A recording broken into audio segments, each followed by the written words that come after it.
Hello అండి అందరికి. నైనా ఏంటి అట్ట బాక్స్ పట్టుకొని ఉందనుకుంటున్నారా? చెప్తాను. ఈ మధ్య మా రొయ్యల చెరువుల దగ్గర ఉన్న బొప్పాస్కాయ చెట్లకి అన్ని బొప్పాయి కాయలన్నీ పండిపోతే కాకులు ఉడతలు కొట్టేస్తున్నాయంట. దీంట్లో తప్పు నాదే లేండి. మా వారు కొంచెం ఎల్లో ఇష్ కలర్ వచ్చాక తీసుకొని వచ్చేస్తారు. అంటే ఈ మాదిరి వచ్చాక మనకి కొంతెమ్మ కోరికలు ఎక్కువ కదా.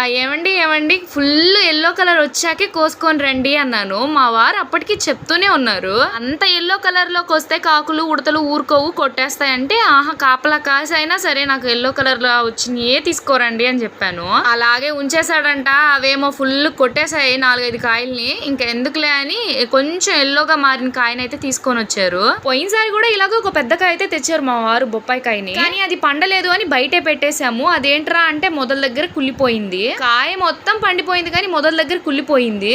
ఇక దాన్ని తినే అదృష్టం అయితే లేదు. ఇది కూడా అలాగే పాడైపోతుందేనేమోనని నేనే నా సొంత అభిప్రాయాలతోటి అలా మగ్గ పెట్టాను. బొప్పాయి కాయని తింటే మంచిదంటారు గానీ ఎంత తిన్నామో అంత వేడనమాట. బొప్పాయి కాయని నాతో పాటు మా వారు పోటీ పడి మరీ తిన్నారు. సరికల్లా మా వారికి అక్కడక్కడ మొటాలు అయితే ఫామ్ అయ్యాయి మొహం మీద. ఏ విషయమైనా సరే గానీ తినే విషయంలో మాత్రం కంట్రోల్ గానే తినాలి. ఎందుకు అంటే అతిగా తిన్నాం అనుకోండి అమృతమైనా సరే విషయం అయిపోతుంది. సరే ఉంటా మరి బాబా.